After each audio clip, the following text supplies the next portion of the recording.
Sa ulo ng mga nagbabagang balita, presyo ng sardinas maaaring tumaas.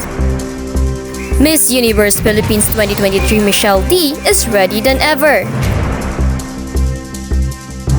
Darwin Diaz nakauwi na ng Pilipinas. Suspect sa missing kontesera umamin sa kanilang relasyon.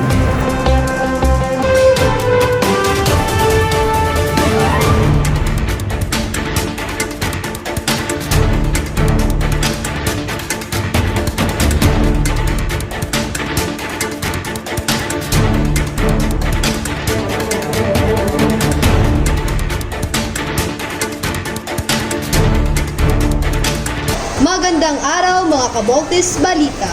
Ngayong araw ay sisimulan na naman natin ang talakayan patungkol sa mga isyu at kaganapan na kinakaharap ng ating bansa.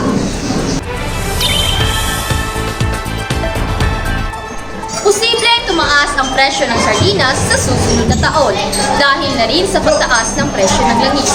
Nagsimula na rin ang close fishing season sa iba't ibang bahagi ng bansa. Nagbabalita, Jessica Vallenas.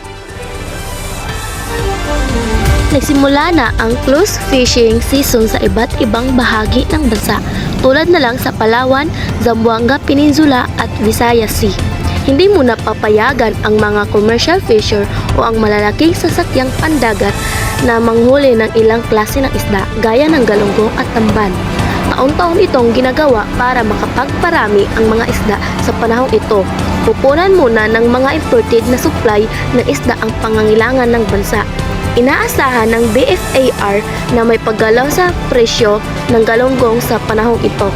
Ayon naman sa mga sardine manufacturer na nakakatulong ang close fishing season lalo't nakakaunti ang nahuhuli nilang tamban sa Zamboanga Peninsula ngayong taon.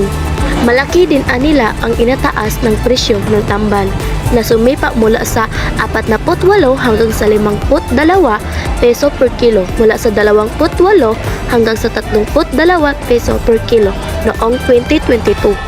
Babala ng Canned Sardines Association of the Philippines ang posibleng tumaas ng presyo ng sardinas sa susunod na taon. Susunod, Miss Universe Philippines 2023 Michelle D is ready than ever. Darwin Diaz nakauwi na ng Pilipinas.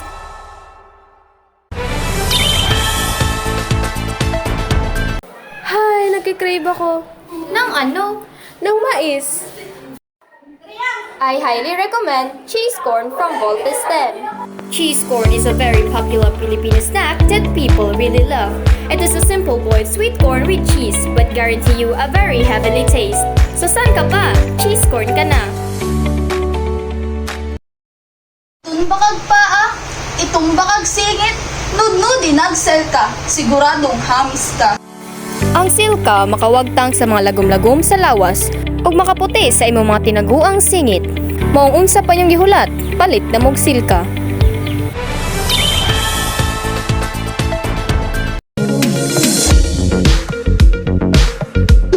She is more ready than ever. Ganyan ang vibes ngayon ni Miss Universe Philippines 2023. Ang Sparkler star na si Michelle D para sa kompetisyon sa El Salvador.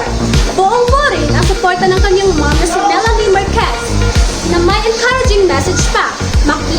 Chika lang! Empowered, strong, and smart. Prepared more than ever ang pambato natin sa Miss Universe na si Sparkle Homegrown star Michelle Marquez D. Mula nang manalo sa Miss Universe Philippines, tinutukan ni Michelle ang trainings mula sa pasarela hanggang sa question and answer, pati na rin Spanish classes. 200% ready nga raw si Michelle to represent Philippines sa Miss Universe stage. Kahit mahirap maging kinatawan ng isang powerhouse country, ready na rin daw siya ibida ang iba't ibang paandar.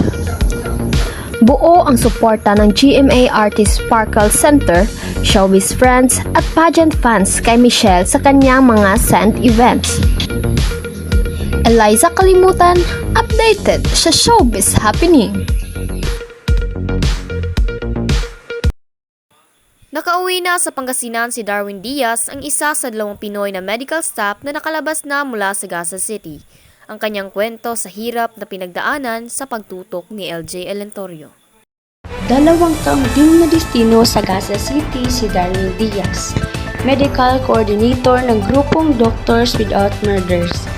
Isa siya sa 137 na Pilipino sa Gaza nang sumiklab ang gulo roon.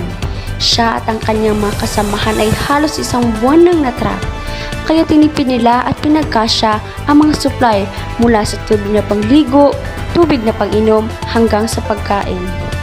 May mga kasamahan siyang namatayan ng kaanak dahil sa pangbobomba. Bago na siya umalis, dinonate nila sa Gaza Health Ministry ang mga gamot at gamit na pang 9 na buwan. Pero naubos kaagad ito sa loob lamang ng 1 linggo.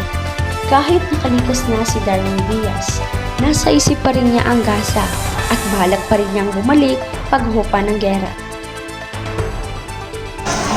Pulis na suspect sa pagkakawala ng pageant candidate, inamin ang relasyon nila sa PNP chief at CIDG director. Sa loob ng official residence of the PNP chief sa Camp Crame, nakaharap ni General Benjamin Jamote Jr. at si CIDG Director Romeo Karamat Jr. si Major Alan De Castro ang primary suspect sa pagkakawala ng beauty pageant candidate na si Catherine Camelion.